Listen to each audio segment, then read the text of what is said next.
Welcome to the Talkin Vols Network. My name is Boogie Bentley. Been talking about it for months. Can Tennessee end the 2024 cycle with a top 5 class? Got a lot of priority targets. Getting ready to make a decision coming up in the month of July. If Tennessee's going to have any chance of being in that top 5, they're going to have to land a lot of these targets coming up in July. Wrapped up June pretty good with 4-star wide receiver Braylon Staley jumping into the boat, put Tennessee at 10th overall, according to 247 Sports. So can they continue that momentum into July and end up in the top 5? I don't know.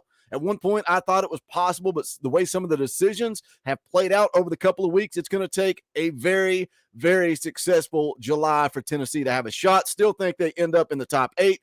Top 7, somewhere around in there. Feeling pretty good about this class, particularly if a couple of decisions go our way. And we're going to get into the decisions coming up this week. 5-star edge rusher Elijah Rushing, scheduled to go on July the 6th at 5 p.m. Myself and Coach Jay going to cover that one live. We're going to go live about 30 minutes before the decision. We're going to break down the recruiting, take you all the way up to that commitment.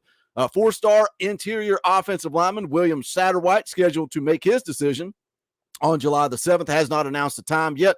And then you've got Braylon Russell, 4-star running back, scheduled to go on July the 14th at 6:30 p.m. Eastern time. But look, there's a lot of guys that are mid to late July. You've got Mike Matthews coming up sometime in July. Ronan O'Connell, 3-star interior offensive lineman. He's a guy, in-state kid, that for a long time you felt pretty good about where Tennessee was at. Now it sounds like it's a Clemson-Tennessee coin toss situation. I feel like he could go at any time. 4-star offensive lineman Bennett Warren, mid-July. Maybe we'll see when he decides to pull the trigger. Interesting there, been a Michigan and Tennessee battle. Of course, Michigan has taken, I think, 5 or 6 offensive linemen. They had one more that was trending. That one ended up, I believe, at Georgia, so that makes things a little bit more interesting for Bennett Warren. But look, he came on the official visit. He didn't know anything about Tennessee. He left here loving Tennessee, so we'll see if Tennessee did enough to get him in the boat. Also, Edwin Spillman, 4-star linebacker, priority in-state target, is scheduled to commit in late July. But a lot of guys are going to be making decisions. We will continue to keep you guys updated here on the Talkin Vols Network. And speaking of, before we jump into this, do me a favor and smash the thumbs up just below the video. It's quick, free, and easy. What it does, it recommends this video to other Tennessee fans. And that's what we're trying to build here, is a community of Tennessee fans. We're not insiders. We're not experts. We're not media. We're not talking at you. We are talking with you as fans. That's what I love about this channel and community that we are building. If you like it, make sure you subscribe. Click that bell for notifications. You won't miss out when we go live or when we drop a video. Again, I'll be live tonight, 6:30 p.m. Eastern time, like I am every single Monday, playing NCAA football, but talking all things Tennessee. And then we're going to have a busy July. Again, it kicks off on July the 6th at 4:30. We're going to go live for Elijah Rushing, and then we'll have some content for you on Friday for Satterwhite, any of these guys that schedule decisions. And that's what I'm expecting from a guy like Mike Matthews, from a guy like Edwin Spillman. I don't think they're just going to pull the trigger. I think they are going to announce it. We will cover it. Make sure you're subscribed, all that good stuff. We'll keep you dialed in there. But let's jump into it. Let's talk about the first one. Elijah Rushing, again, going to pull the trigger July the 6th, 5 p.m. Eastern time. Where are the Vols at in this thing? For the 6'6", 225-pound edge rusher out of Arizona. You can roll over here and look at the scouting report. Tall, rangy pass rusher with projectable tools. Has a big frame for a rising junior, checking in at 6'5", 224 pounds prior to his junior season. Had a good sophomore year, tallying 7.5 sacks while primarily playing defensive end in a 3-man front. Shows disruptive qualities both as a pass rusher and pursuit defender. Plays with good bend, particularly for a taller prospect. Posted encouraging athletic testing marks in the combine setting. Will need to continue to add functional strength as he fills out his frame and progresses as a player. Now you can see there, number 1 player out of the state of Arizona, 4th best edge rusher in the country, listed as a 4-star according to the industry rankings. 247 Sports actually has Elijah Rushing as a 5-star prospect. This is the Simmons scoop, because a lot of people think Oregon is the team to beat. This is from June the 28th, so pretty recent information here from Chad Simmons. It says Elijah Rushing has locked in a commitment date for July the 6th. According to a source, Rushing had a good visit to Tennessee over the weekend, but the Vols still appear to be behind in this race. Hold on, doesn't mean it's over. Notre Dame was trending early, and the Irish remain in the top two, but Oregon grabbed the momentum in this one in the spring and carried it into the summer. With a decision approaching, the Ducks look to be the best position. The four-star edge in Arizona has tripped to Eugene numerous times. Dan Lanning has made him a personal target from the beginning. So they think it's Oregon. The on-3 recruiting prediction machine feels like it's Oregon. Now, some of this is funny. Some of you guys go directly to the on-3 recruiting prediction machine and say, oh, there it is, 70%, it's over. He's going to Oregon. William Satterwhite, who we're going to talk about coming up next, when you look at his on-3 recruiting prediction machine, Tennessee's not even on it. However, the kid just tweeted out that it's Clemson and Tennessee. So you're going to tell me that the on-3 recruiting prediction machine knows more than the prospect himself. Come on, let's pay attention. Let's stay dialed in. Now listen to what Chad Simmons says. I do think Oregon is the team to beat, but Elijah Rushing had a really good visit to Knoxville, has a great relationship with Rodney Garner, and that's the ace up the sleeve. That's the wild card is Rodney Garner, his development, putting guys in the league. His track record speaks for itself. Everywhere he's been in the SEC, he has had success, and now he's back home in Knoxville, and I think Elijah Rushing, Tennessee, will have a shot. But if he doesn't come to Tennessee, if Elijah Rushing ends up at Oregon or Notre Dame or somewhere else, what happens with this defensive line? That's where you lose that top 5 class, because at one point we're talking about Cam Fountain. We're talking about Williams Winery. We're talking about Elijah Rushing. Dylan Stewart was getting thrown around at one point. Jordan Ross. Cam Franklin, a lot of big-time prospects. Cam Fountain takes a visit to USC, pulls the trigger, and commits.